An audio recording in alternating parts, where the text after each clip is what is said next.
Hello, everyone. Welcome. My name is Carla Lopes. I'm an associate director here at St. George's University. I appreciate you all joining us tonight for this great event, Doctors on Call, SGU Surgeons. I am your co-host tonight. My colleague Joe will join us shortly with amazing grads that are here to share with you all about their residency and their experience within surgery. In the meantime, we're going to get started in just a little bit over 9 p.m. Eastern Time. If you don't mind utilizing that Q&A box to let us know where you're logging in from today. I'm logging in from Boston, Massachusetts. I'll get you guys started.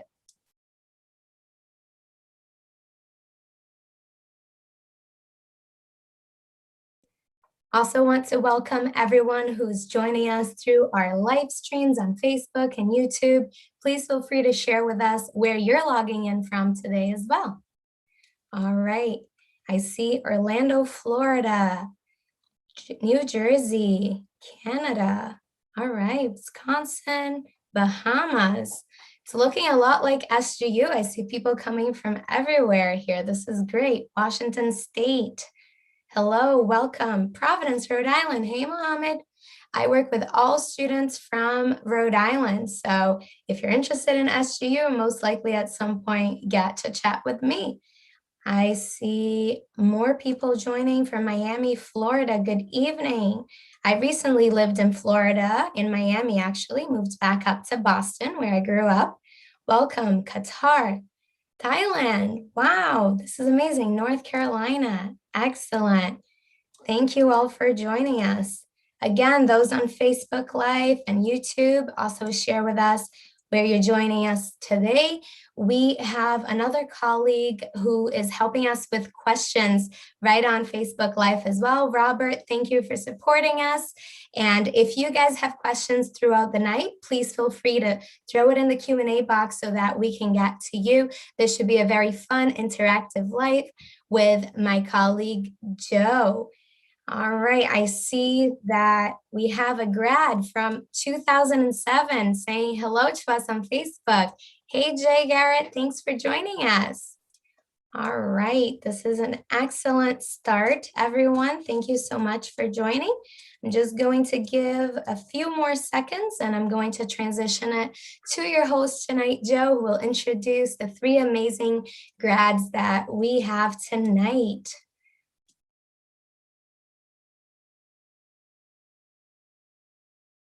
I see Long Island is in the house as well, Texas.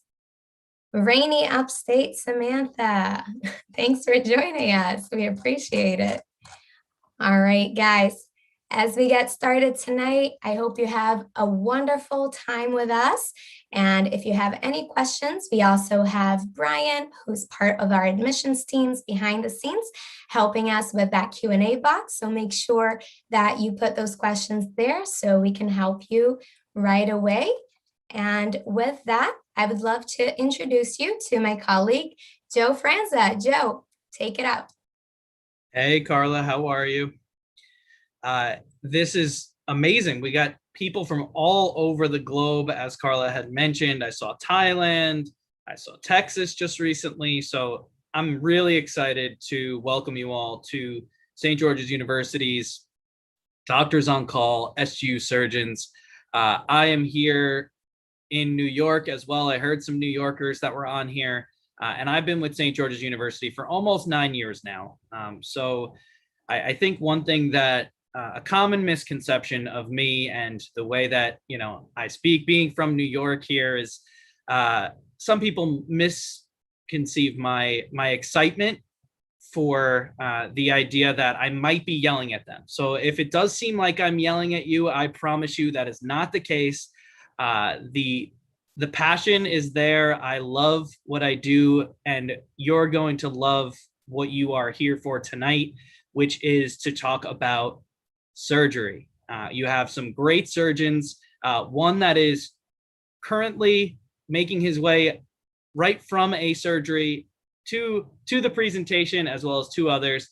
And I'm super excited for you to meet all of them and to talk to them about their specific experiences. As Carla had mentioned, please feel free to utilize our Q&A box throughout tonight's event to send questions. For those of you that are in our audiences on Facebook and YouTube, I saw the messages coming through. Please feel free to, continue to send questions our way through that Facebook and through YouTube's comments section throughout this evening's event. So without further ado, I want to begin to introduce our wonderful panelists for this evening. So ladies first, I'd like to start with Devin here. Devin, if you wouldn't mind, just a quick introduction of yourself, where you are currently, and where you're from. Yeah, hi everyone. I'm Devin Thomas. I am a second-year urology resident at the University of Florida, and I'm a Florida native, grew up in Florida, did my undergrad in Florida, and then went to SGU for med school, and now I am very happy to be back here training. Awesome. Thank you so much, Devin. I appreciate it and excited to have you on here. I know that I saw plenty of people that are in the southern part of the US that are excited to hear more about you and about urology. So excited to kind of dive a little bit deeper into some of those specifics as we go through tonight. All right. So Philip, if you wouldn't mind, just a quick introduction of yourself and same idea, where you're from and where you're at now. Hey, I'm Phil Lettieri. I'm a fourth-year general surgery resident at Rutgers here in Newark. Grew up on Long Island. I did my undergrad at University of Notre Dame in Indiana, and after that, went down to SGU. And after that, I started at St. Barnabas Medical Center at their general surgery residency, and then big merger happened between Rutgers and Barnabas Health, and now we got brought in under the Rutgers umbrella. So that's where I'm at now. I love it, Phil. Yeah, you and I have a lot of paths that cross for sure in our past and in our interests. So I'll give a little Go Irish for you, and we'll step on to the last panelist here. Sid, I know you just came out of surgery. Can you hear us? Can you see us over here? Are you able to hear me? We can hear you. Yep. All right. Well, so yes, I just stepped out of surgery. So my name is Sid Mehta. I was brought up here in North Jersey.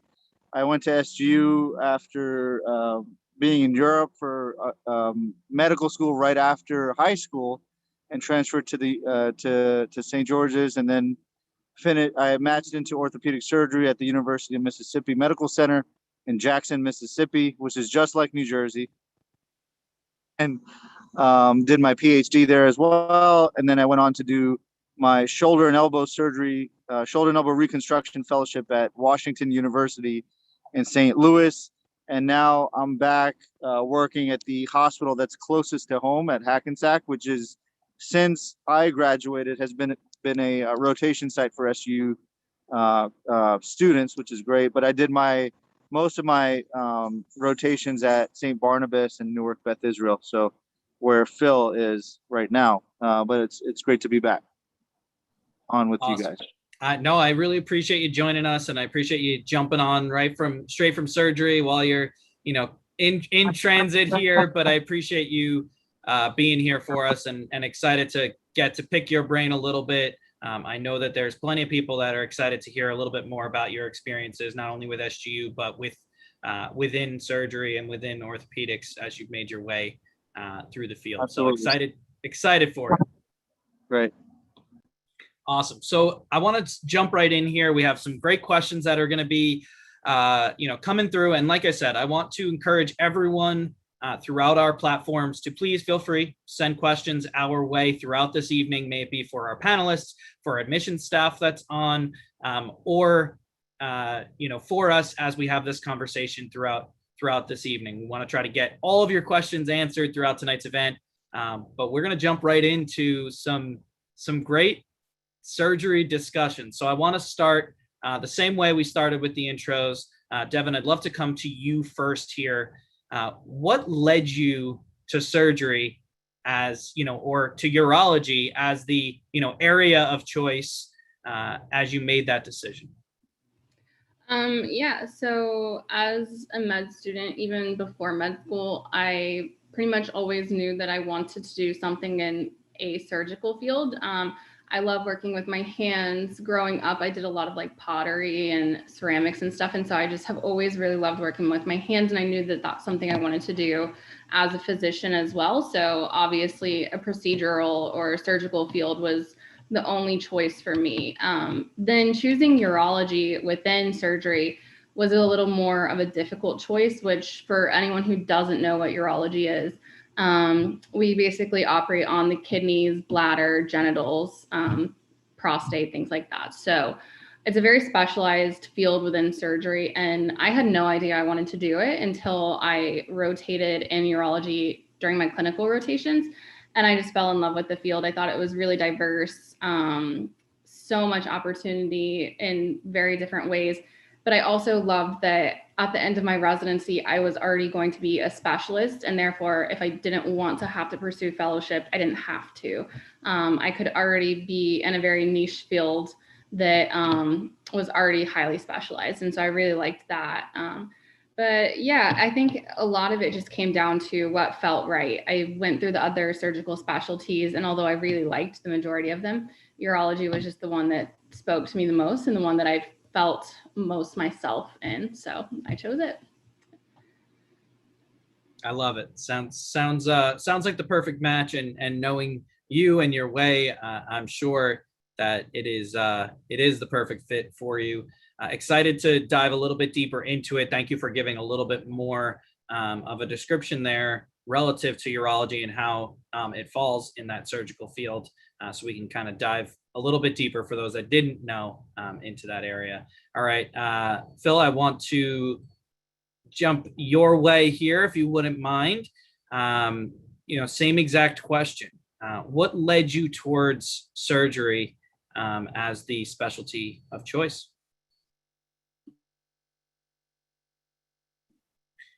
Phil, I think you're still on mute there. Okay.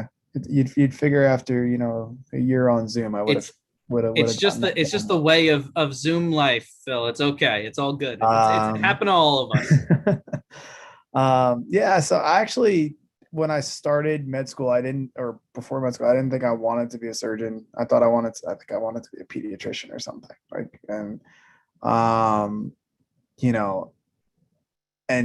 So I remember surgery being the first rotation of my third year clinicals and being really worried about that because I didn't want to do it. I just didn't think it was what I wanted to do, and did it for 12 weeks and fell in love with it.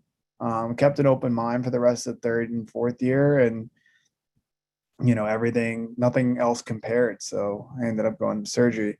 In terms of why I did general surgery, I'm sort of more inclined to, I like being a generalist. I like being able to operate in the abdomen, in the chest, in the pelvis, everywhere, head and neck, and not, be so confined. Now, obviously, I'm interested in subspecialization. I'm interested in vascular and trauma critical care. But, I still like the general background of general surgery. I love it. Yeah, thank you, Phil. I appreciate that. Excited to dive a little further as we go through some of these questions tonight. All right, Sid, I know you're still in transit there, but I'd love to come your way. What led you towards surgery as the specialty of your choice? For residency, and obviously, what led you towards the orthopedic side of things when you made your way through? Right. So similar to, I guess, Devin and Phil, I knew I wanted to work with my hands and I enjoyed fixing things. And so I had early experience while I was still in Grenada with one of the local orthopedic surgeons, Dr. Kester Dragon, who I work with on Fridays and Saturdays after, full days and, in lecture.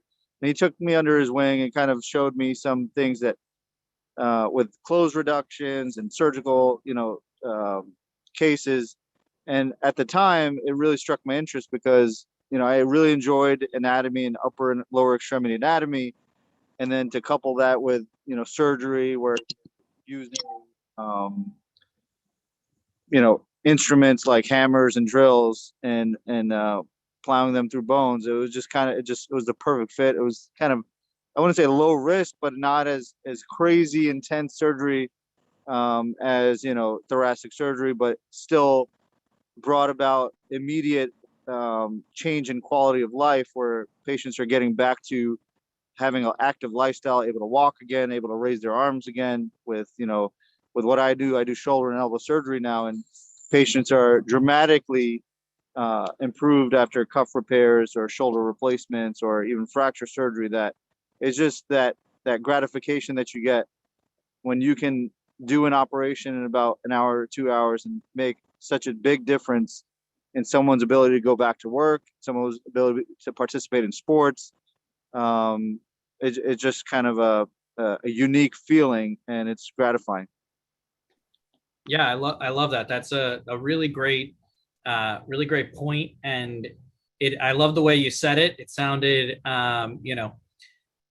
going right through those bones and whatnot. But all in all, it is a really awesome piece when you can see that instant gratification or that immediate results in the areas that you now focus on. So excited to dive in further as we go through tonight's session.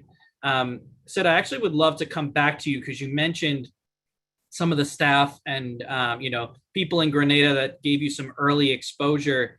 Would you mind kind of talking through SGU's curriculum and kind of how it prepared you for surgery down the line? May it be the clinical rotations, our Office of Career Guidance, or the faculty and staff that were kind of mentors to you as you made your way through.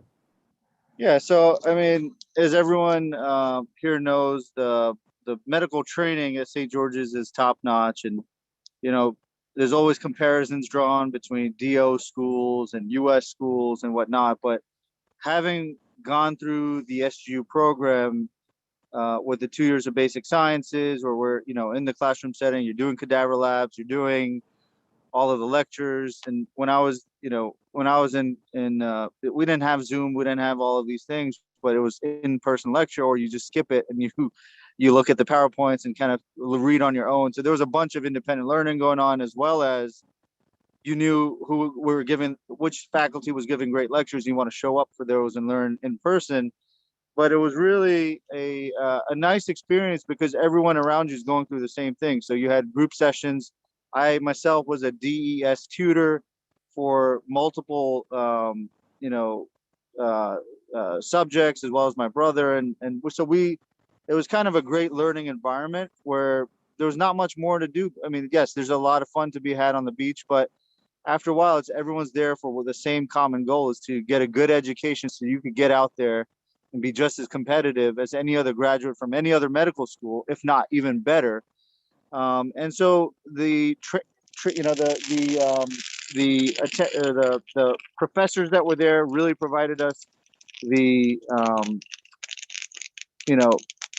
hands-on experience in the lab, but also if there were people that didn't quite get it, there was always one-on-one learning sessions. There were these DES sessions where you can learn, which were to some degree overseen by some of the senior faculty members. As far as the transitioning into clinical rotations, that was a unique experience where you're essentially creating a network of people that can vouch for you when you're applying for residency. And so to have multiple faculty members or instructors at multiple hospitals kind of did give some level of advantage, where you know people in different geographies that can write a letter of recommendation for you. And so that was very nice. The Office of Career Guidance is always helpful in kind of giving you useful, critical feedback and kind of really knowing where you stand, not only amongst your peers at St. George's, but also where you stand at the national level in terms of how competitive are you as a orthopedic applicant or a urology applicant or a general surgery applicant, and is it a realistic option for you to apply? And not all, a lot of people don't understand that it's just not, you can't just want to do orthopedics. You want it, you need to really want to do it and to go through all the hoops, to score well in the steps, to get all the good grades, and then still know that you're at a competitive disadvantage, but put all you got into it, do all the other things that you need to do. I took a year of research. I networked with a lot of orthopedic surgeons that were then able to say, hey, this guy from St. George's is great. I think we want him in our program. And so those are the things that make you unique coming from St. George's, is you actually know you got to work a little harder, but you can really get to where you want to be because you are armed with the knowledge, and you have actually, I think, even more knowledge than most other U.S. graduates. So, it's certainly a unique experience. I'm sure Phil and Devin can chime in what their thoughts were, but it's not an easy road taking on a general surgery residency or surgical subspecialty. And all of us have been able to do that coming from St. George's. We're just kind of establishing that you can do anything you want from St. George's. I love it. Yeah. Thank you so much, Sid. Yeah. And I think you did a great job of an overview of all of it. You talked about the Department of Educational Services and all they do to help you. You talked about Office of Career Guidance and how they can kind of help to strategize for that ultimate goal. And you talked about the difficulties of surgery. I think many people think of, I like to use my hands, similar to what all three of you were saying before. And that idea is just, really enticing to them. So they think, okay, this is what's for me. And then all of a sudden come rotations down the road, they may change their mind because they get the experience with what a surgery rotation might be like, and ultimately help to, change their mind, or vice versa. They might not think they're into surgery, and then all of a sudden they do that surgery rotation and they know that's for them. But it is going to take a lot of work to get you to that point, and you'll have resources that help you each and every step of the way. Devin, I'd love to dive in here with you to the same exact idea. How did SGU's curriculum help to prepare you? Obviously, urology is a very competitive specialty. You mentioned the specialization of it, in your intro there. Would you mind kind of talking through how SGU helped to prepare you for that application process when it came to residency? Yeah. So, SGU starts from day one, which truthfully, that's where becoming a competitive applicant for residency starts, as day one. It doesn't start in your third year when you pick a specialty. It starts the second you start in med school. You have to be a very hardworking, dedicated person to get good grades and become a well-rounded applicant. So by the time your third year rolls around, you're prepared, you're ready to take these clinical exams in step two that really play very big roles in the selection of applicants for interviews. And so from day one, I felt very prepared because I didn't need to study much apart from what I was taught in lectures. The lectures prepare me very well to take all of my exams at SGU. And then by doing really well on all my exams in SGU, then I was able to do really well on my step exams, which were what probably got me the majority of my interviews.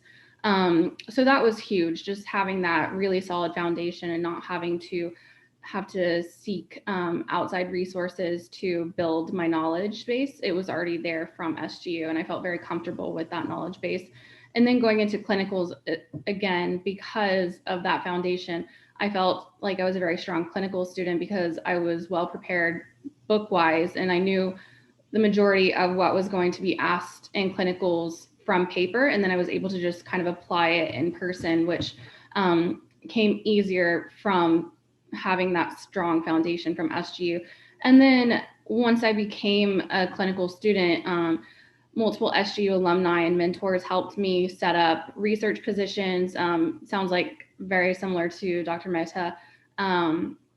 I didn't take a year of research, but I did do a lot of research during my third year. And that was because SGU alumni who I sought help from helped me set up that and helped me pursue really good research experiences in urology. And then they also helped me set up away rotation so that I was able to rotate at different programs prior to interviewing there for residency. So I was able to maximize my interviews and get good letters of recommendation. I mean, I could kind of just go on about the ways that the school helped me obtain my residency, but a lot of it just has to do with the people there. I think that in a very highly competitive school like medical school, it can really go one of two ways. It can become very vicious and people become very competitive with each other, or you can really like work as a team and help each other out. And that was my experience with this school. I know everyone who ever matched into urology, I probably contacted all of them. And although I felt annoying, they all loved hearing from me and went out of their way to help me find positions for research or for away rotations and help me set up interviews and things like that. And then I've now tried to pay it forward and do the same thing to any students that are currently there applying to urology or any other surgical specialty. You know, I'm more than happy to mentor them and help them find their way as well, because I think it's quite a supportive community and the people really like make the difference and help you along the way.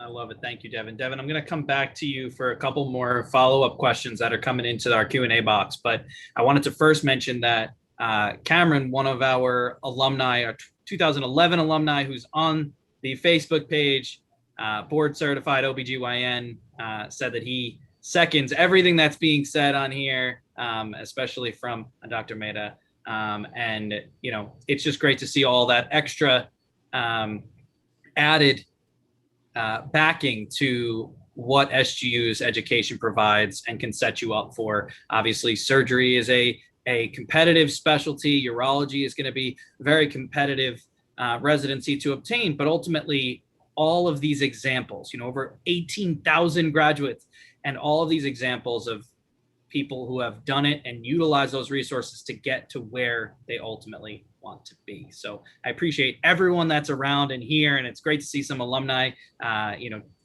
chiming in that chat function. So thank you guys for joining us, and excited to continue to have you around as we make our way and continue to see all of your great feats as life goes on. Devin, I'd love to send a couple more questions relative to some of the things you just mentioned. So you talked a little bit about the step one and how kind of it starts from day one, the study habits kind of kick into gear. You really get drilling into that idea of, hey, this is how I got to prepare for that step one exam. Can you talk a little bit about maybe some of the study habits you picked up along the way? And then also we got a question from John in the Q&A box here that says, you know, with step one changing to pass fail, how do you think that might impact residency and specifically surgical residencies? If you wouldn't mind just kind of chiming into those two separate things. Yeah, so for me, study habits that I picked up was one, I tried my hardest not to ever get behind.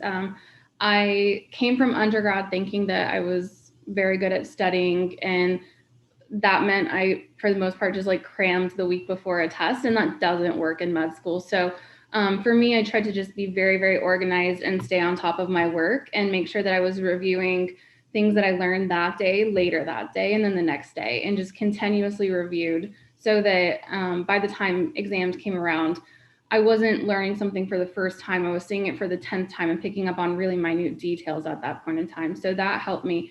And then also something that I didn't really do in undergrad, but I did a lot of all 4 years of med school and even now as a resident, is questions, just multiple choice questions. Bombard yourself with them as much as you possibly can. That really helped me. The way I approached them was I would look at the question and try to figure out why every single answer was wrong and how it could be right, how I could change the question to make it right, and just like dissect every single part of that question out and not just learn from the one simple right answer, but from every portion of the question that you can so that you're building upon your knowledge. That really worked for me, and I did well with that style. That was the majority of how I studied, was questions, and then like making flashcards from those questions to just continuously review with. And then the whole step one pass fail thing, I mean, I can't tell you exactly how it's going to play out. My personal theory is that it's not going to really change that much, because I still think that med school success starts day one, regardless of if you have step one as a score or not. You still have to pass the exam. And the more prepared you are, the easier you're going to pass. And then the easier step two is going to be, because step two is still scored. And I think that now, instead of the focus being on step one in terms of getting interviews, I think it's now just going to shift to step two, and people are going to start taking that earlier. Our students often already take it earlier and take it prior to applying to residency. And so I think the majority of US students will do that now too. And that will just become the new bar. Instead of step one, it'll become step two. And then I think programs will start focusing on a more holistic applicant and a more well-rounded applicant versus just who has the absolute best step score who's applying to the program. They're going to start looking at research. Do you have research in the field? How dedicated to this field are you? Which, having research in the field proves that you're dedicated and have gone out of your way to improve your chances and just show that you're learning more about the field before you're accepted into it. And then letters of recommendation and away rotations are going to be big, I think. They already are, but I think being able to be somewhere and prove that you're a really hard worker and dedicated and have a good knowledge base, that's going to help. But I don't think it's going to really decrease our chances of getting good residencies. I just think that the people who really want competitive residencies are going to have to work a little bit harder, which we already do. I guarantee you all three of us on this webinar went a little bit above and beyond what some of our peers did, just because of the specialties that we wanted. And so people are going to have to continue doing that. But I think everyone will be fine. Thanks, Devin. Yeah, I appreciate your honesty, and obviously it is something that's still, unknown a bit, but we do expect, we'll continue to have success within our matches. We match more students into U.S. residency positions than any medical school. So #1 provider of new physicians into the U.S. workforce, and currently the #1 provider of actively licensed physicians in the United States. So pretty amazing statistics, and some things that I think will help to continue to develop that family, that network. And like Devin said, going above and beyond, taking advantage of some of those extracurricular activities, things that can help prepare you for future and to stand out during that residency process, will help to be key as this continues to make its way forward towards pass fail. Now, Phil, I know you are going into the 4th year here of residency. Would you mind kind of taking us through the process from the other side of the table? So Devin talked a little bit about what she thinks maybe could be in store for the process of students who match. But maybe as someone who has taken advantage or been a part of the interview process from both sides for residents, would you mind kind of taking us through what you would suggest with the current process from someone who is a little more experienced, and what you maybe would suggest for someone to prepare for the residency process as they make their way forward?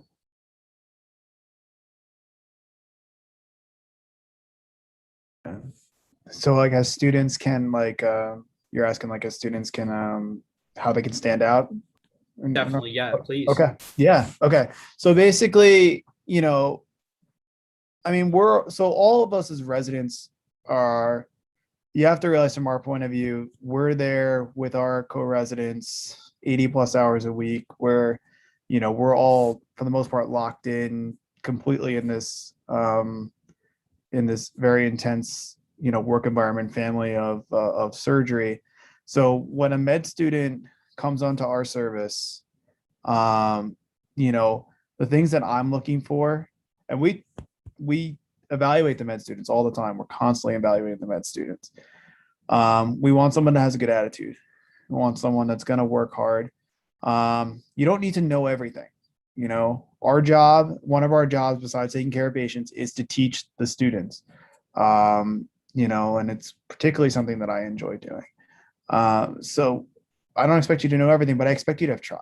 I expect you to show up, have read everything. I don't expect you to know, how to take a left colon out, but I expect you to know maybe why we're here. What are the major overall things we need to do. And doing all those things, coming prepared every day, showing up on time, showing up early, being helpful to the residents, being attentive, showing that you understand what's going on, how to anticipate what the team needs done, having gauze in your pocket because you know that there's going to be dressing changes on rounds. When you're on a vascular service, there's always feet that need to be dressed, right? All these sort of things that, these are the things that we look for. And nothing is ever really that complicated. It's always just, putting out the effort. And those are the things that make you stand out. And especially if you're rotating into a place where you're thinking of applying for a residency, the best thing you can do is show that you're someone who's good to get along with, because again, we spend 80 plus hours a week together as residents. You spend more time with your co-residents than you do with your family most of the time. And, if you show that you have a great attitude, that you're willing to work hard, you're not going to give other people a hard time, that's the stuff we're looking for. That's the way you stand out. Yeah, I think that's a great piece of advice, Phil. And I think, coming from a strong program like Rutgers, it's music to everyone's ears, because ultimately you see so many students day in and day out that are ready to work. And it's just a matter of making sure that they can be as prepared as possible and be as human as possible in this whole process, because they have to be someone who is a good teammate and a good team player in this scenario. It's not just about the intelligence. Obviously, a surgery residency is going to take a certain level of success on the STEP exams and to get to that point of interview. But once you get there, it's really about showcasing yourself as an individual and how hard you're going to work and what kind of player you're going to be on the team. So I love that. I really do. Phil, I want to come right back to you here. If you wouldn't mind, maybe talking us through some of the ideas and the areas that are available in surgery. So we talked about some of the different surgery specialties that, are available to you. Would you mind kind of going through some of the others that we haven't talked about yet? And then also maybe mentioning some of the ones that you have possibly considered for after, residency and where you would like to be as you continue to make your way through your surgery career.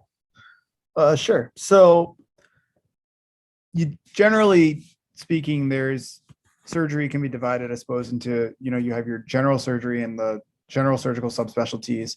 And you have to remember that back in the day, everybody was a general surgeon, and everybody did a little bit of everything, and in the last 50, 60 years or so, things have certain specialties that have become so unique and so specialized. We don't, they don't even go through a general surgery training anymore. There's always some component of general surgery training to it. I know Dr. Thomas can probably speak to that there was an involvement in general surgery, as now she goes more into the more specialized field of urology. But the long and short of it is that, so general surgery, it's 5 years. You're going to be rotating through all the different surgical subspecialties, depending on where your program is and what the availabilities are. And then there's opportunities to do fellowship in addition to your 5 years of general surgery. And those ones that haven't been talked about, the major ones, there's colon and rectal, which is a year fellowship, which again focuses exactly what it sounds like, basically diseases of the colon, a lot of cancer in there. Surgical oncology is a subspecialty of general surgery, focuses predominantly on cancer. Surgeons from there can usually go, depending on what their interests are, they can do anything from skin cancers, melanoma, all the way up to major liver resections, pancreas, Whipple procedures, the whole thing, depending on their areas, area of interest. And there's some elements of head and neck still in general surgery that you can go for fellowship for, but a lot of that stuff is taken over by ENT, which is also, a direct path for a surgical subspecialty that's kind of separated itself from general surgery.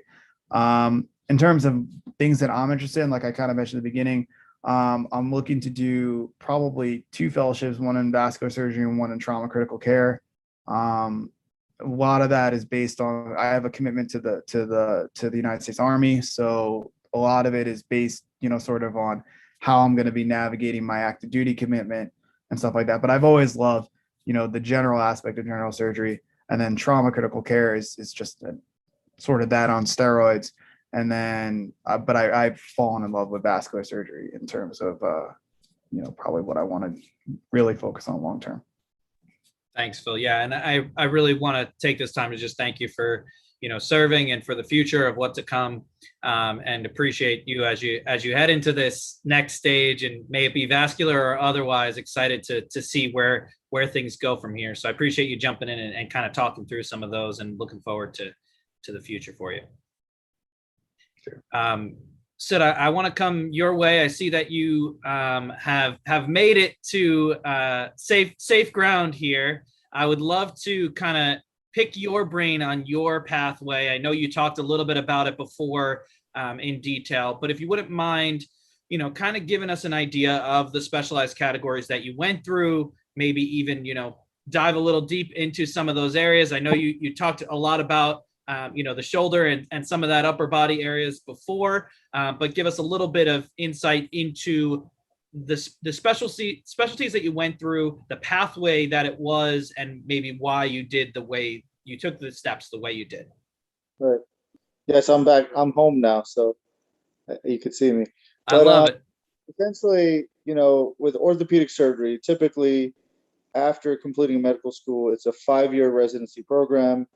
And following that, some people choose to just become general orthopedists, which is kind of a dying field, so to say, because everyone is looking on to do usually at least a year of fellowship. Most people do 1 year of fellowship, which is pretty standard in the area of subspecialty that you choose. So I chose to do shoulder and elbow surgery. There's sports medicine, there's foot and ankle, there is trauma, there is hand, and there's tumor and spine. So those are kind of the major subspecialties.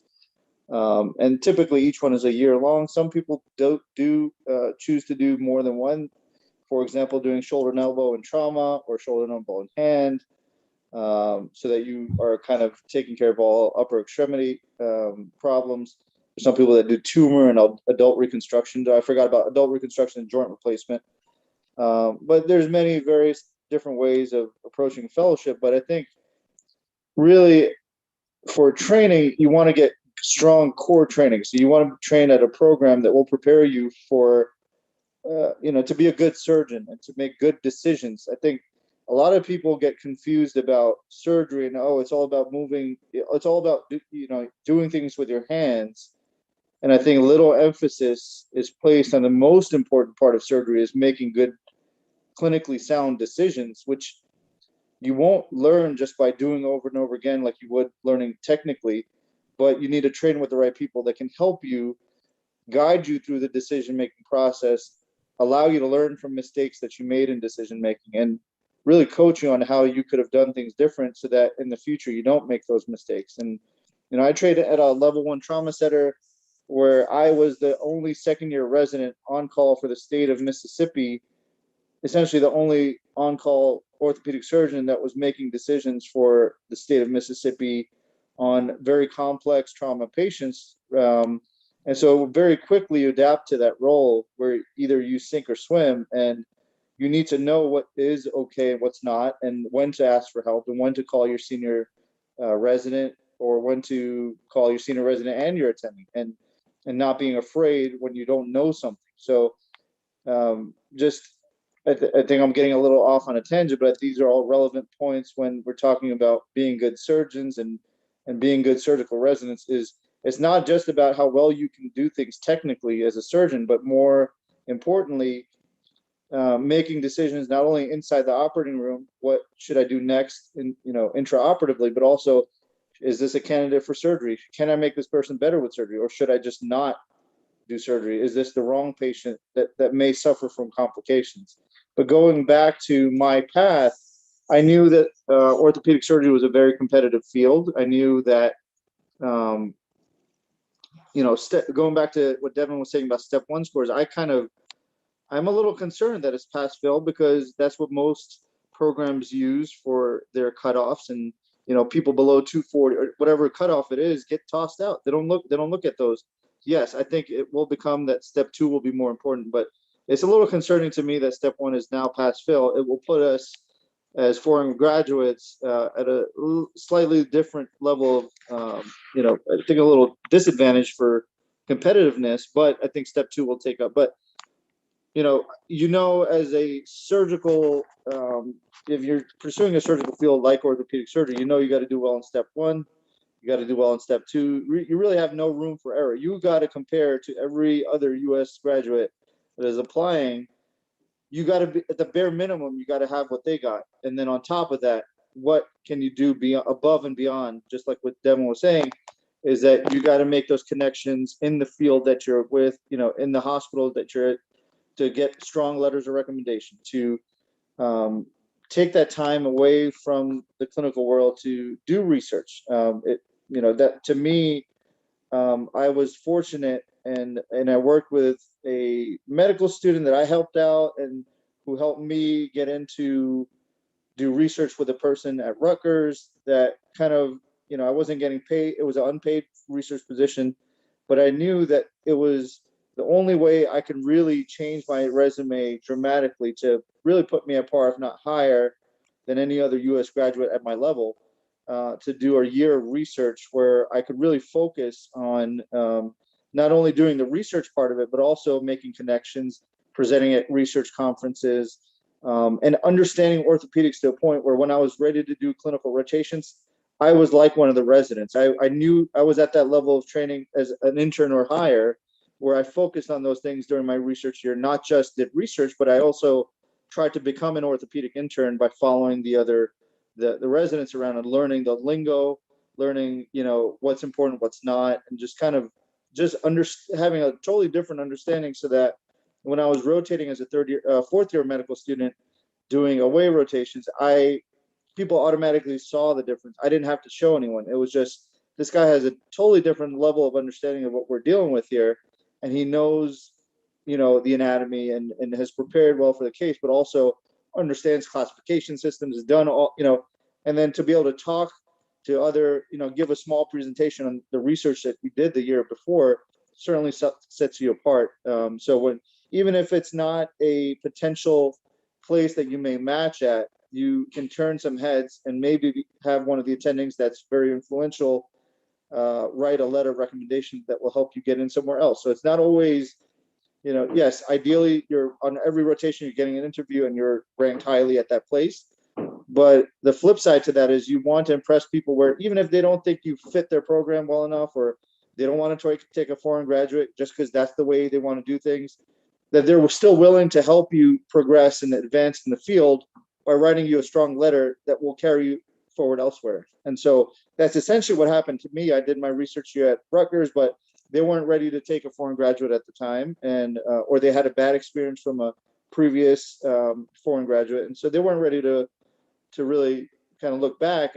But I had one of the most strong, like the strongest letter of recommendation from the person I did research with, but also from the residency program director that carried me forward.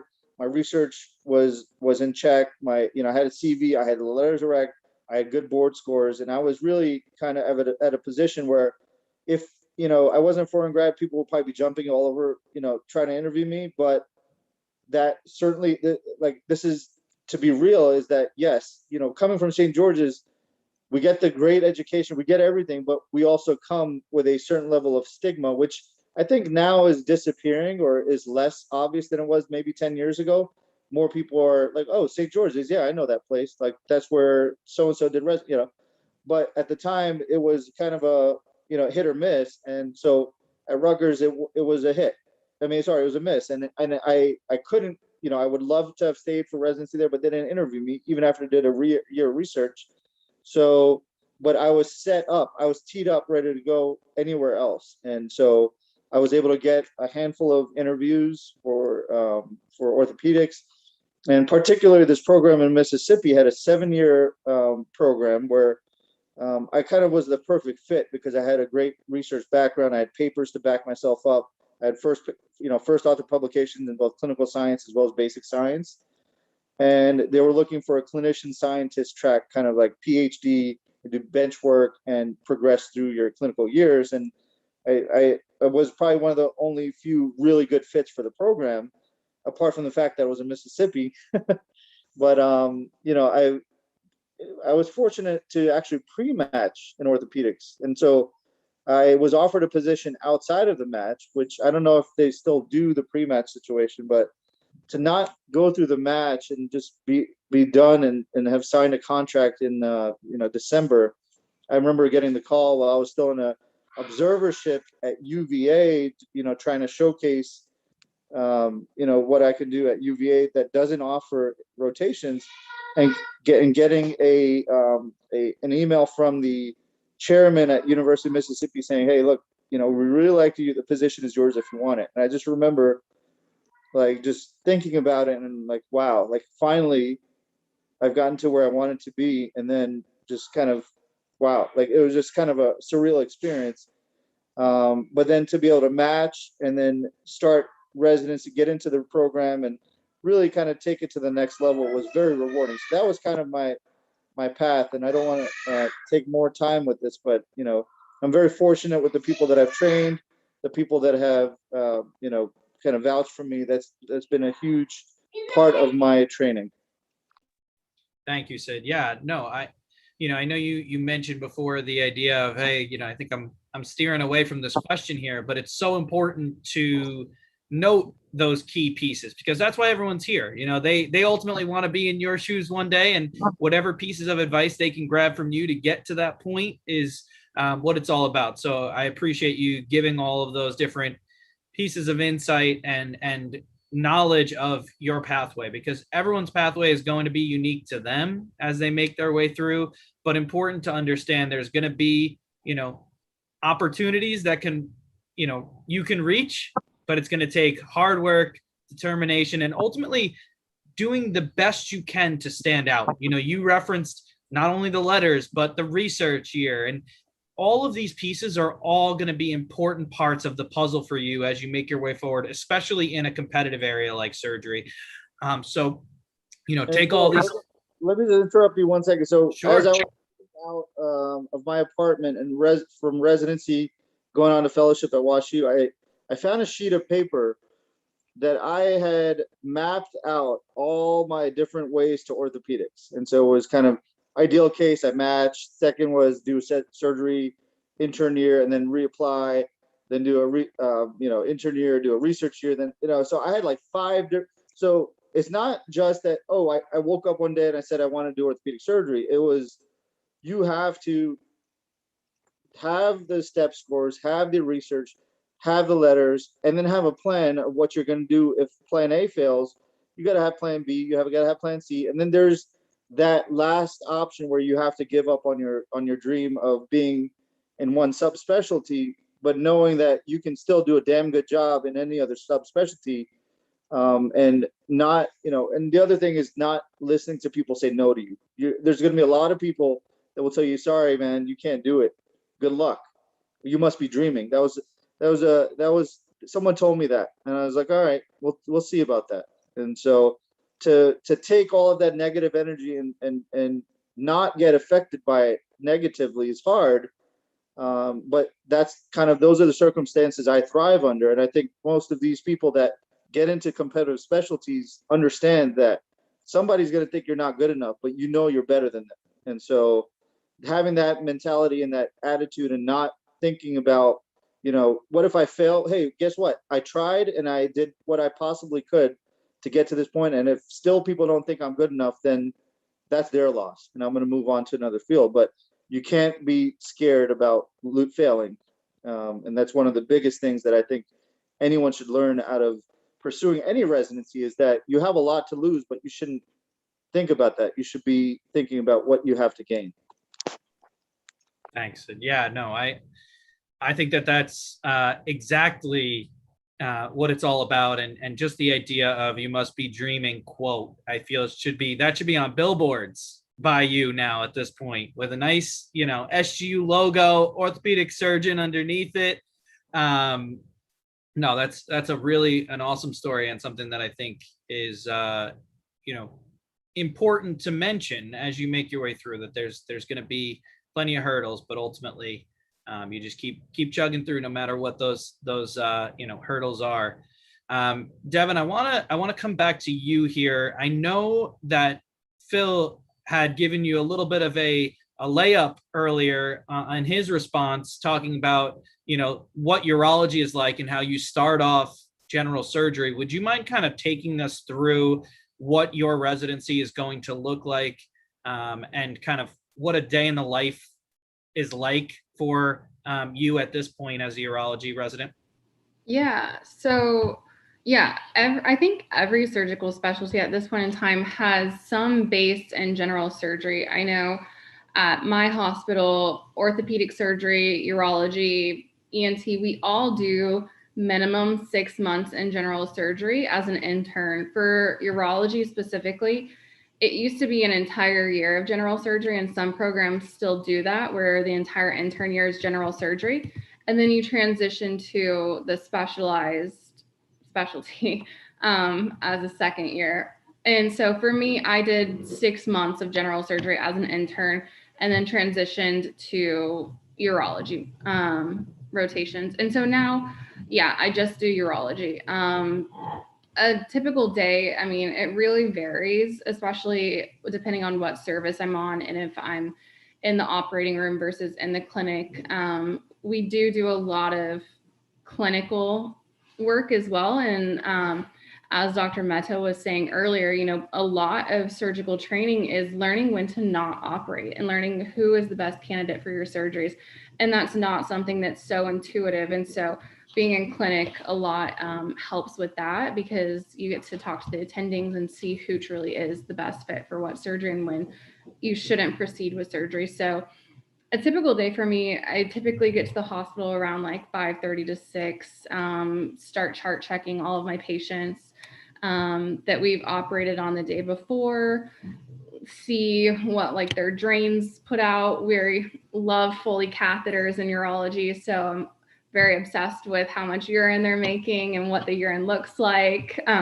So we take a lot of pictures of urine actually. And then typically around like 7, I head to the OR and start surgery. And again, it depends on the exact day. Today, I was in surgery all day from about 7 until like 6:30. We had some big robotic surgeries. And then afterwards, you always need to go check on your patients again. Anytime you do surgery, you need to make sure those patients are still doing well at the end of the day. So then I do PM rounds with my team, and we go see the patients and make sure they're all doing well, and then debrief and go home for the day. And that's a typical day for surgery. Clinic, sometimes the hours are a little bit better, but I'm often there pretty late, just making sure that all of my patients are doing well up until the on-call person takes over. So is that basically what you wanted me to go over? That was perfect. Yeah. Okay. Thank you, Devin. I appreciate it.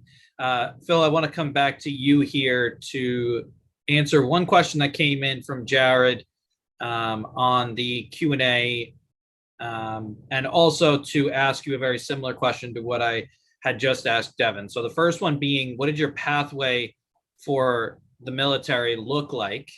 And then after that, if you wouldn't mind kind of taking us through what a day in the life is like for you as a general surgery resident. Sure. So in terms of the military, you just have to understand that like SGU doesn't participate in as far as like when I was still a student, they didn't participate in HPSP, the military's med school scholarship program, just for a variety of reasons. But basically right after I matched, like I knew this is something that I wanted to do. So there are specific, they're called AMED. It's the Army Medical Education Department. I think it's AMED is the acronym.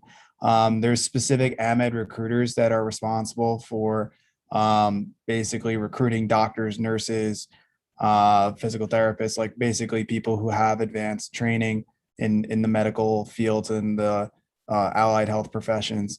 And their job is to get you through the process.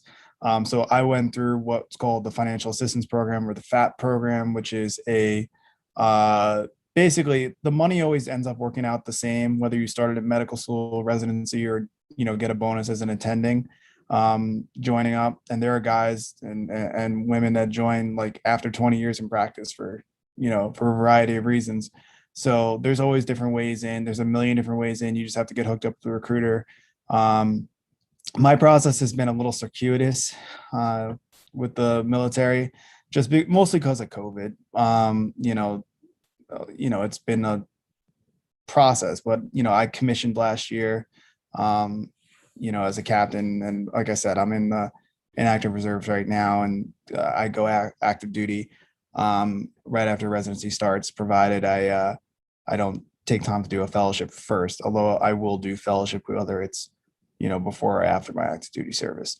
In terms of a day in the life, so right now I'm on trauma at University Hospital in Newark. We're probably one of the busiest trauma centers on the Eastern Seaboard. So, for us, I probably get in, I'm a senior now, so I probably, get in around 7 or so in the morning. We have morning report at 7:30. We go through all the traumas from the night before. And then we start rounds. We have a very full service right now. Summer trauma is a seasonal thing, and it's right now we're maxed out in terms of patients. Not like really, but our list is full. And then we're just dealing, and it goes all day. There's traumas coming in all day. Whether it's a lot of major highways up here in sort of central Jersey. I guess it's central Jersey. We get the car accidents, motorcycle accidents. For me, I was on 24-hour call last night. So, just running traumas as they came in. We took somebody to the OR last night, around midnight, didn't get out till about 6 a.m. this morning, and then did morning report, after that signed out and went home. But it was a constant just flow of dealing with patients that were already on the floor, getting people set up to go to the operating room who need to go for follow-up surgeries on our service. And that's pretty much that's trauma. For general surgery, it's very similar to what Devin was doing. You get in there, early in the morning, you round on your patients, bang out rounds as quickly as possible, and then start operating and, do a good job taking care of the patients on the floor and sign out to your teammates. And then you come back and do the next one. And it's a grind, and you have to embrace that. You have, both when you're a medical student, like on your surgery, rotations, you have to, if you want to stand out, you have to embrace that it's going to be, a 12-week grind. And this is what it's going to be for the next, forever, right? If this is what you want to do, it doesn't get, and I think Dr. Mehta could probably speak to this. It doesn't necessarily get easier when you're an attending, things change, but from student to resident to everything, it's always, mentally and in a certain degree physically, it's constant. And you just have to, be willing to embrace that, and do what's best for your patients and try and do the best job you can. Thanks, Phil. I appreciate it. You gave me a nice tee up there to go over to Dr. Mehta here and talk a little bit more about, some of his insight. If you wouldn't mind, I know you mentioned earlier, about the grind and about the idea that, some days it's going to be trial and error, and really being that mental state of making sure you're prepared and you can work through and learn from potential, mistakes or things that come up as you go. Would you mind kind of taking us through how do you recover from a mistake as you make your way through mentally, and as you make your way forward, how do you learn from that? I know you talked about it earlier, but maybe some key pieces for these students as they make their way on a tip from you to them. Sure. So just really quick, with Phil's comment about does it get easier as an attending? It does. There is light at the end of the tunnel, and it does get easier. Nice to hear. I woke up before 6 a.m. So it does get easier, but certainly the process is still the same. It's just, the heat is not on you as much because you're the boss, and you can kind of say, well, I'm going to sleep in today and I'll wake up at 7 and my patients and I only have a light day, or you have an NP. But certainly the thought process and, having to start doing cases at 7:30, you certainly got to get in there earlier if you do have patients around on you, if you don't have the help. So it does, it's for you guys, it does get easier. It's just instilling those habits and keep sticking to those, that discipline, I think will carry you much further as students, as residents, and even in your early years. I'm in my second year of practice. So talking about learning from mistakes, I think that the goal of residency in general is to allow you to make mistakes in a controlled environment, in a controlled training environment where, it's not as detrimental to patients. You have oversight, granted that you have the oversight that is necessary for that system to work, but the goal of residency really is to kind of let you manage patients, make mistakes at a overseen level where you're not going to make a big mistake, but once you make a mistake, the key is to really learn from it, not just say, oh shoot, I just messed up, whatever, not just roll it off your back and say, well, or come up with excuses of why you did what you did, but rather really truly and honestly say, look, how could I have done this better? And one way to do that is present a topic at M&M. You'll really learn how you could have done things a lot better. But from a decision to decision making, each decision you should learn from it. Whether you made a good decision or a bad decision, you should reflect on it every single time you think you made a decision that was not in your comfort zone. At a point you'll be like, oh yeah, this, I know what this is. But when you're at a point where you haven't really, either don't have enough information, or you look up things and you still don't have a solid answer, you talk to attendants and then you make a group decision. But those are the areas where you will learn most from, is the ones that you are not, that are decisions that are not in your comfort zone, and to kind of see the result of either the action or inaction will really make you learn very quickly. So, I had many experiences during residency where I made a bad decision, and it was quite obvious after you make that decision that you didn't do the right thing. Not that the intention was wrong, but it just, there's, as you all know, there's so many things going on at one time where, even though if you just had this one decision to make, you probably would have made the right one.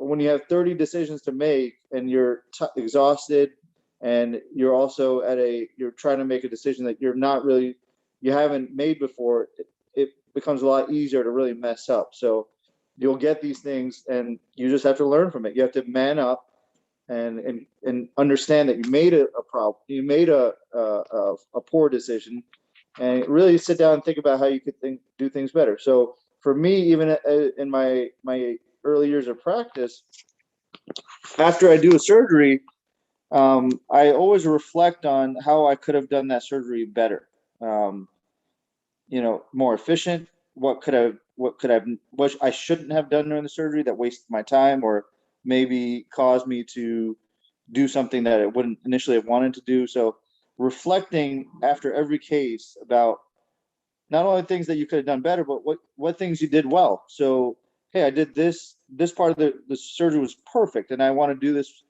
every single time.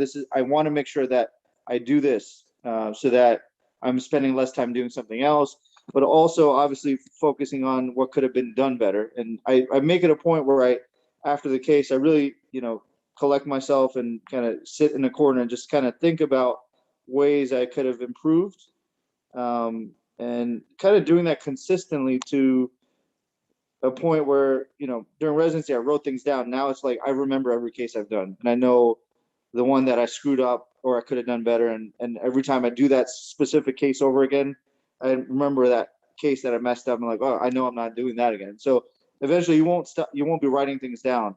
They're gonna stick in your head.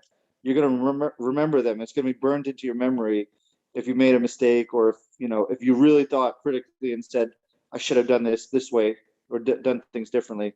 and you won't have to write things down. But initially, probably write things down. I had a book during residency for each case with the case. We had case logs, and so the medical record numbers, the sticker, what the case was, and what the indications for surgery were, what we did, and how things could have gone better.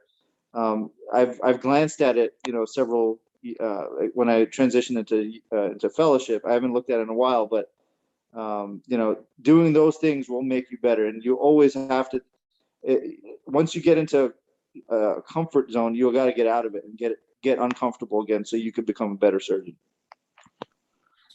Sid, I love that. I think it's so important what you mentioned, reflection in general, to kind of look over. So for everyone that's listening, if you weren't taking notes, Sid said he's been taking notes for a long, long time. He's finally just starting to get to a point where he doesn't need to take those notes. So take these notes down.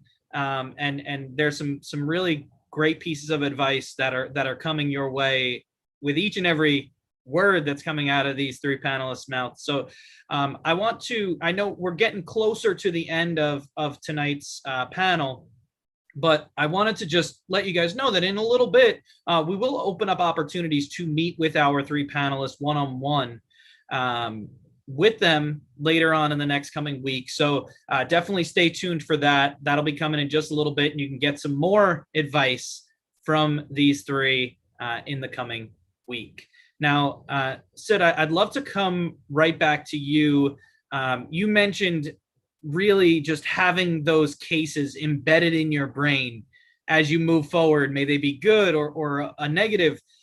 Would you mind taking us through maybe one patient that sticks out in a positive way? You mentioned earlier the idea that, it really is rewarding to see that dramatic change or that instant gratification with their recovery. Would you mind taking us through maybe one of the patients that sticks out in your mind when I ask relative to your current patients, or some that are in the recent past, somebody that comes to mind, and kind of what their situation was and how it ended up? Well, yeah, I mean, thanks for that question. That's actually, reflection is always nice, and to be able to think back about patients you've made better. There's very few patients I've made worse, so it's kind of nice to think about that as well. But there's several patients that stand out, but there's one particular patient that really stood out, because she is a lady in the 50s, had polio, and she had flaccid paralysis of her non-dominant extremity. So I think it was her left side. And she had a massive rotator cuff tear and had no function of the right side. So essentially she had two, one arm was not painful, but it was not useful. And the other side was painful and not useful. And she came to me, she had obviously MRI, full workup done, and she has a massive rotator cuff tear. And I told her, I was like, look, you don't have one functional arm, and I can make your good arm worse. So tell me what you want to do. I can always do your surgery and get you a good result with a rotator cuff repair. But there's also always that flip side, that when we're talking about decision making and finding the right candidate for surgery, I could always make you worse, and then you have two bad arms. And I really like to scare patients to some degree where they understand, because most people don't understand. Oh, I'm going to have surgery, I'm going to do fine, high five, and we're going to be good. But really getting real with patients and letting them understand that, the risks and complications associated with surgery, and how you really can make a bad problem worse. And so I told this lady, look, you got one arm that's semi-functional. The other one's, flaccid paralysis from polio. I can't fix that. There's a chance I could make what you do have worse. And are you ready for that? And she, she thought about it. She's like, no, she's like, I'd rather not do any, I'd rather have two, I can't function like this. So this is my only shot, and I trust you, and go ahead and do my surgery. And so I still remember seeing her at her 3-month visit, where she's raising her arms, and she couldn't do that before. And, being able to see somebody to put that trust in you, that even though they don't know how the outcome will be, they trust you. And that's a privilege, that somebody puts their life in your hands and understands the potential risks, the benefits of surgery, but also understands that the complications, and to be able to take her from a non-functional level to a point where now she's able to take care of her grandkids, and her daughter's there all the time with the visits. She's Spanish speaking only. I don't speak Spanish. Well, I should probably learn, because I take care of a patient population that's probably 99% Spanish speaking. But to be able to take care of someone like that and have an excellent outcome, again, it's decision making. You have to have real candid decisions with candid discussions with patients, saying, yes, I can certainly make you better, but I could also make you worse. And so, are you ready?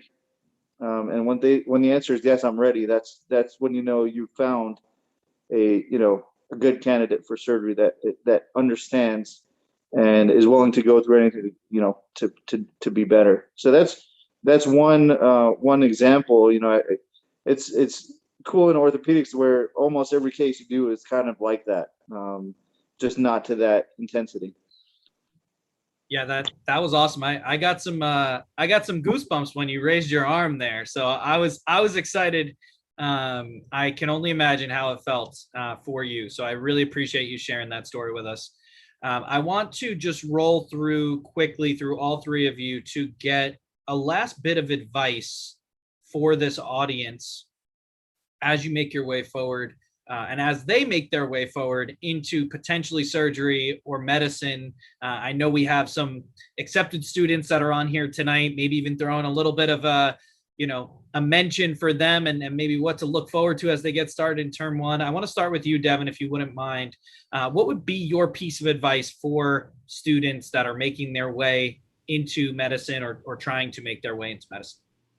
I think one of the things that I always try to tell people is kind of like Sid was saying earlier, is just don't give up. If you believe in yourself and you know that you are a good candidate for medical school or for residency or whatever, don't let other people telling you no discourage you, because just like he did, just like I'm sure Philip heard as well, I absolutely heard over and over, you won't match into urology, you're out of your mind, you need to choose another specialty, you won't get it.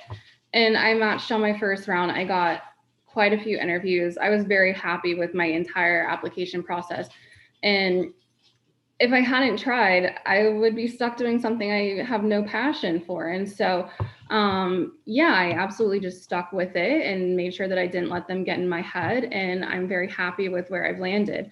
And that's my advice for everyone. I think I also struggled with it going into med school. I didn't know if I was going to be smart enough for med school. And so if anyone's struggling with those type of thoughts, just don't give up, keep going. If it's something you really want to do, you'll find a way to do it. Everyone obviously has to be realistic with themselves as well. And if you're not as competitive as you should be, find a way to make yourself more competitive and just keep going at it. And eventually you'll get there. And then for anyone who's accepted, congrats. It's going to be great. I personally loved SGU. I felt very good about my education. And I think Grenada is one of the most beautiful places. I can't wait to go back. I hope you love it. Good luck. Thanks, Devin. Yeah, I appreciate it. And ultimately, I think that will add to all of that that you were just talking about, those challenges, is having that awesome family-oriented environment in Grenada to help support you. May it be, faculty, staff, your peers, doing those study groups that, Sid had mentioned earlier. All those different pieces can kind of help to be support. So utilize your family and friends. It's all a big part of the process and getting to that point. Great piece of advice. Phil, I want to come to you. What would be your last piece of advice for this audience? I think while it requires a lot of focus and drive, as has been discussed all night, to get into a surgical residency or surgical subspecialty residency, I think it's very important to be well-rounded as a physician and make the most out of the other rotations that you do, and really try and absorb as much as you can on your OBGYN rotation, on your internal medicine rotation, even on your psych rotation. All these things will help you take care of your patients in the future. You're going to be dealing with patients that don't just fit into your little box of surgery.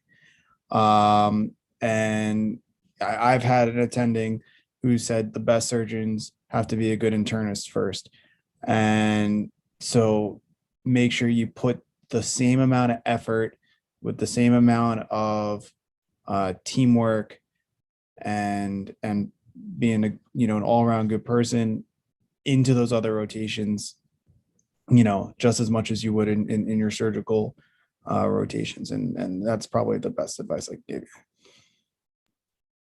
That's a great piece of advice, Phil. I really appreciate it for adding that, because it is important each step. And I think you've all kind of talked about this. The reputation of you as a worker, as someone who is in that hospital, is going to stand out. That's going to get you letters. So no matter what specialty or resident rotation you're doing, it's going to be important to give it your best and ultimately showcase what you're all about. So love that. Sid, I don't know if you still have that guest next to you, but I'd love to get a quick view. Hey, how's it going, bud? It's good. So I'd love to ask you. I know there's some people that are on here that have been looking to be a surgeon since they were his age. If you wouldn't mind, what would be your piece of advice for them as they make their way forward in this journey? Right. Well, so I think really it comes down to dedication to the field, and once when I was little, my dad always kind of pushed me, you're going to be a doctor. No one really, it doesn't get any more harder like that expectation. And I think it's very common in the Asian community is your kid's going to be a doctor or engineer, right? And so in my family, my dad drove all three of my brothers to kind of pursue medicine. In fact, they all went to SGU. One is an OBGYN at UCLA. One's a neurointerventional neurologist, stroke critical care attending at JFK, which is also a Hackensack rotation site. At SGU rotation site through Hackensack.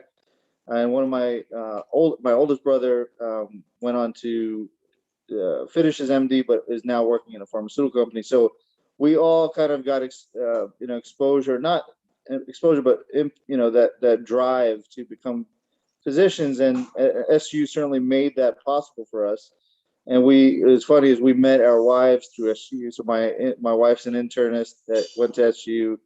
My sister-in-law is a pediatrician that went to SU. We did rotations together. So it's just kind of a unique situation. And what I would say for people that want to become surgeons at this, we're talking about either entering SU or in the middle of their training at SU, is you certainly can do it. And it's just putting your mind to it, understanding where you are in your level of competitiveness in your application, and identifying not only the strengths, because everyone wants to look at, oh, I did this and I did that, but find your weakness, because that's where you're going to impact your application most. Is you've got the letters of rec, you've got a GPA, you've got step. What are you missing? Are you missing research? You have the research. What part of those couple of critical pieces are you missing? Because that's where you want to. That's what you want to identify early, meaning as a first or second or early third year student, and fill those gaps and really focus on your weaknesses. It's always easy to identify the strength.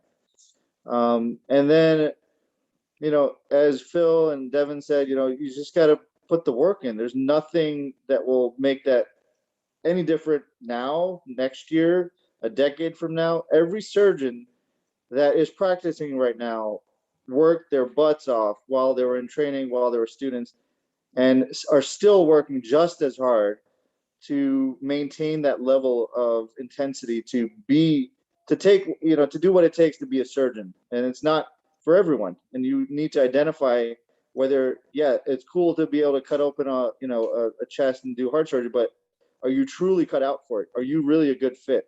Even though it sounds cool and it makes good money, is your lifestyle going to fit that? And so, and last, one of the things that it's hard to emphasize, but people, it comes people take it for granted, is take care of your patients. That's what you're in this for. There's nothing else more gratifying than taking care of your patients, whether it's spending more time with, identifying those patients that are really, alone. And especially with COVID, people were alone. They didn't have family members. And I spent time with patients that I probably wouldn't ever have thought about doing, but 80-year-olds with hip fractures that I fixed the next day rounding on them, they're suffering, they're in pain, they have nobody. And I spent maybe 30, 40 minutes listening to a 94-year-old tell me his stories when he was younger. And it's just, take care of your patients, talk to them, care for them, because without that, there's none of this. And so with that,